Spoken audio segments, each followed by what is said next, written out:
Kalau pertuduhan itu tidak ada perkataan membunuh, so kepada mereka-mereka yang selama ini melabelkan Shah ni seorang yang kejam, membunuh dan sebagainya, saya rasa ini adalah peluang terbuka.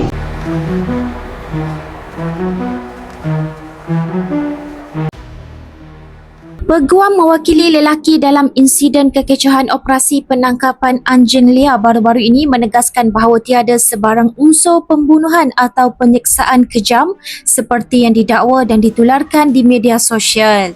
Peguam terbabit Muhammad Rafiq Rashid Ali yang mewakili Muhammad Shah Idham Nur Haikal Shahrum 24 berkata, pertuduhan yang dibacakan di Mahkamah Seksyen pada Khamis secara jelas hanya menyatakan anak guamnya dituduh secara tidak munasabah menjerut seekor anjing jantan menggunakan peralatan gelong tali sehingga menyebabkan kesakitan. Beliau memohon agar pihak media serta netizen tidak memesongkan fakta kes atau mereka-reka cerita yang tidak wujud dalam kertas pertuduhan.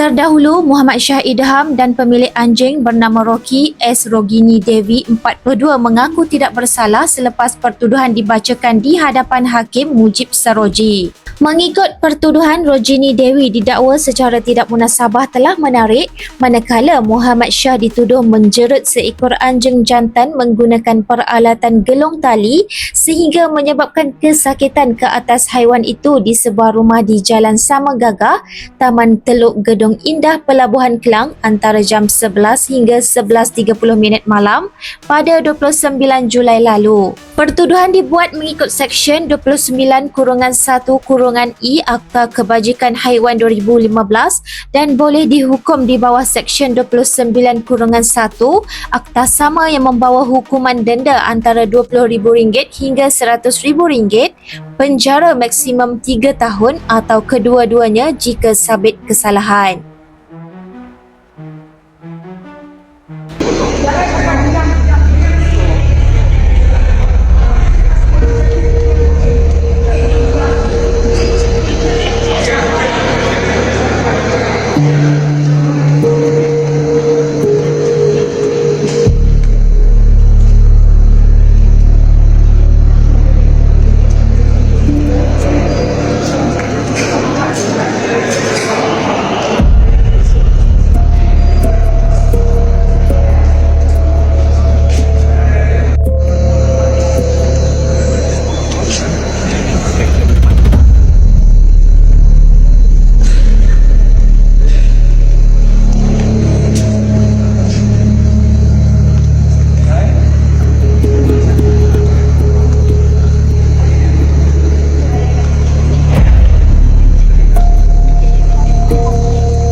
Pertuduhan ni saya bacakan bahawa kamu sekian hari bulan, sekian tempat, sekian waktu dengan secara tidak munasabah telah menjerut satu ekor anjing jantan menggunakan tali loop sehingga menyebabkan kesakitan ke atas haiwan itu.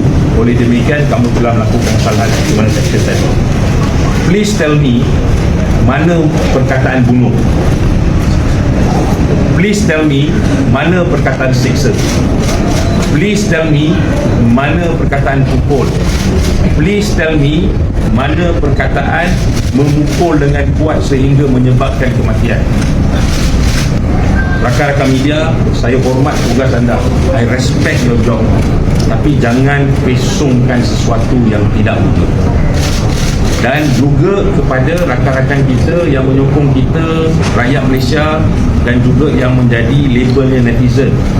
Please tell me di mana perkataan membunuh. Kalau pertuduhan itu tidak ada perkataan membunuh, so kepada mereka-mereka yang selama ini melabelkan Shah ni seorang yang kejam, membunuh dan sebagainya, saya rasa ini adalah peluang terbuka kepada anda untuk memohon maaf kepada seorang pemuda yang baru berusia 24 tahun. Kedua, dengan jelas daripada hari itu di dalam sidang media dan hari ini pun dengan jelas dalam mahkamah, memang dia bukan seorang staf daripada mana-mana jabatan.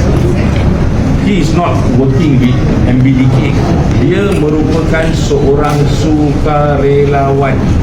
Please media, please rakan-rakan yang mendengar, tolong ambil perkara tersebut.